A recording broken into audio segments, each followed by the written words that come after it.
So with our handsome Mr. T, we're going to warm up with maybe some find its and some recalls, and then go into a bit with some loose leash walking.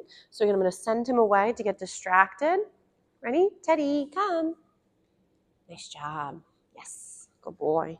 So when warming up with the handsome guy, I know we tend to, dive into the behaviors that tend to make more sense to him to get in the groove. Teddy, come.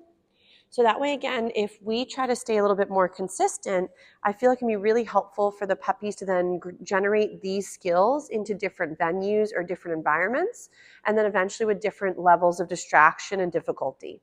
So remember that if you don't have much of a foundation in the basics, remember that the basics are simply the advanced skills, but more refined. So a lot of times when you're working on things, you're trying to build up such a nice rapport for your pup that they, no matter what's going on, they understand the cue in different scenarios. So right now we're just warming him up with, again, some lovely find its. And then from there we'll work again. Teddy, come. Nice. He was even doing some lovely recalls earlier when he and the other boy were playing together. So remember that, again, recalls should never equal the end of fun or be paired with something we find from their perspective spooky or overwhelming. Because if, let's say, the end of fun is typically paired with a recall, then you leash him up and you go and you have to go back inside, or you have to stop your play, or they have to disengage from a playmate, then recall tends to equal the end of the things they're really enjoying. And then again, it will start to create less of a nice responsive recall for later. So again, as we're sort of meandering, I'm just going to go ahead and feed the handsome guy. He's like, I don't know which side to go on.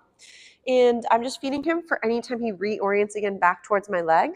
Nice job, sir. He's like, pants smell nice. Nice, beautiful. So remember that rate of reinforcement, especially in the beginning when you're trying to build up these behaviors, it should be sort of short and sweet between each interval. As your puppy's getting much more advanced, you could, of course, increase the duration between each feeding. But we want to make sure that, especially in the beginning when we're creating these really nice associations, that, again, view behavior and skills and your cues as having like a bank account. So if, let's say, there's certain bank accounts that have had very few deposits, your pup is going to be more than likely less likely to offer those skills as readily as if it was something that maybe he had had a lot more deposits into. So for a lot of folks, working sits or sometimes even name recognition has more deposits into those bank accounts, so they happen really easily for your pups, compared to, let's say, loose leash walking or doing recalls, maybe have less deposits or less associations that have been beneficial, so your pup may be much less likely to give that behavior very easily. So again, when working with Mr. T, we're just simply working it without gear for now. And I'm just going to go ahead, and if you find that it helps him to have a visual in the beginning, use your hand as a bit of a target and get him to hone in on that hand and follow you that way. You can, of course, remember, you can always fade out certain things. So that way, eventually, it's just your verbal cue and not necessarily always a visual to get your puppy honed in. So ready? We might again get his attention. Nice job, Mr. T. And remember that throughout his learning, if in the beginning we always use the food to lure him into a position or lure him into a behavior, remember you want to fade out that lure as quickly as you can. So that means, again, that if we were feeding and getting his attention through the food first, that eventually has to be the food is then secondary. So if, let's say, for example, we're getting those beautiful little sits, we may try in the beginning, if, let's say, your puppy's like, my brain melted, I'm not quite catching it, you may in the beginning warm up by getting his attention first and then lure him into that sitting position. I know sometimes he wiggles out of sits real fast because he's ready for the next best thing to happen. So, but as he gets comfortable offering any behavior, you want to fade out the lure so it becomes, once he gives the behavior, then you give him the option of that lovely snack as a reinforcement. So again, in the beginning, we might, again, create the behavior with the food. If he, again, wiggles, I want to see if I can get him to hold his sit stay. Nice. And feed him a couple tidbits of that snack while he's still holding the position. Then as he's getting more fluid, we might go again, sit. And then yes to feed, but I want to make sure he holds that little booty or his little caboose on the floor. Nice. So sometimes he's just an eager guy. He just wants to get up and do the next thing. So sometimes he'll offer the sit and then quickly jump out of it. So he'd either offer the sit again or so he can offer another behavior after the fact. So remember that when you're feeding, and in what position they might be in can also be a great way to reinforce the behavior itself. So if, let's say, every time I fed him, it was for the sitting, but he hopped out of it and that's when he got his snack, he might think the full behavior might be put your bum on the floor and then quickly pick it up. So I want Mr. T to think there's value in holding the sit position, and that's what's giving him his paycheck. Nice job, Teddy. So beautiful reorientation back to me from the environment.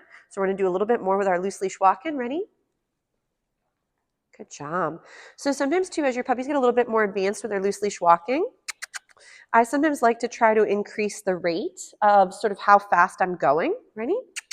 So that way we can start to go a little faster and then slow it down. And then when he's sort of almost paying attention, like I almost call it almost like Simon Says. So at the rate that I'm going, he kind of follows along. It's another great way to kind of create engagement where you're keeping it, again, the dynamics a little bit more exciting than just very slowly meandering. So I'm not saying you have to start running, but sometimes I like to get my puppies to find it a little bit more appealing by creating a little bit more movement. Yes, good job. And then get them up and wiggling. And then we might sometimes then slow it down. Excuse me, my sneezes. Yes. And of course, normally I get more than just one sneeze at a time, so hopefully it maybe passes. Nice. So you'll see that as I'm meandering and kind of changing up where I might be going or how quickly, I can still get him to kind of hone in on my gait versus him, again, distinguishing the rate. Yes. So I do find it can be a nice way to create even more engagement with you is to keep it sort of more exciting or dynamic. So again, we'll do another little find it. Good job. Teddy, come. He says, I hear funny noises. And obviously in the building, yes, it's a very windy day today. So every once in a while, you might have a moment where you have him just about ready to do the behavior, and then the environment kind of takes over for a moment and he gets a little bit more lost. Nice. I sometimes even give them a few moments to figure out the dynamic of what to do. If, for example, you're always going and trying to regain his focus when he's maybe very much so gone, he might start to get in the habit of, for example, when things do get harder, he might think that we always have to come to regain his focus. You may want to try at times, see if he on his own can sometimes do that little check-in. If, of course, he's failing and he's having a hard time, definitely go and retrieve him and help him out. But let's say there's a moment where he heard that funny noise in the building. I did work the little recall, but then he kind of paused and didn't quite come all the way to me. I could have tried to get a second little recall rocking from there, but I want to make sure that I'm either, one, not overdoing my cue words. So if, let's say, for example, again, I called him, nothing happened. So Teddy, he's like, hold on, come? Yes. If, let's say, Mr. T had not responded to that at all, I could try from half the distance to gain his focus again and see if he can hone it back in my direction. If, though, you're finding that at times you become a little bit of a nag, where this is where we might repeat cues over and over, remember that a lot of times if we're saying things over and over, but the puppy's either having a hard time or they don't understand or they're feeling apprehensive, then you're most likely losing the value or the meaning behind the word. So if you don't think your puppy's going to be successful with something, I recommend to not say something unless you're about 80 to 90% certain they're going to be able to perform the task. Otherwise, I'd recommend to not say it and maybe help them through the behavior. So again, Teddy, come. Yes, nice job, sir. Beautiful. Because remember, whatever your babe is sometimes hearing and not responding to, he might be losing the value behind that word or the meaning in general. So Teddy, come. Yes, nice job, sir. Very good. So again, if he's all over checking in, I would go ahead and toss a little snack away, get him to go disengage from me, get him to sort of get a little lost. Yes. And then feed for that lovely back and forth between the environment and you. So you'll see that a lot of these skills, it's always very similar to us when we're learning something new. It tends to have a base, and then on top of that base, you start adding more and more difficulty or information to the starting point. So for us, learning our ABCs may literally start with just A, B, and C, and then eventually turns into the full alphabet, and then from the alphabet into words, and then from words into sentences. but it always stems from the beginning starting point, so the easiest setup. So the same thing for him is these basics where it's involving sort of this reorientation to you. It might be how behavior starts, and then we turn it into bigger skills down the road. So right now he's just searching for the snack he lost a second ago. Teddy, come. Yes, what a good boy. But he's doing a really great job with his reorientation back to me and bouncing back from some distractions from the building, the noises today. And then also working a little bit with that loose leash walking was gorgeous. So nice job, Mr. T. So I'll give him a little break from this behavior and we'll try a few other skills in just a moment. Good job, Teddy.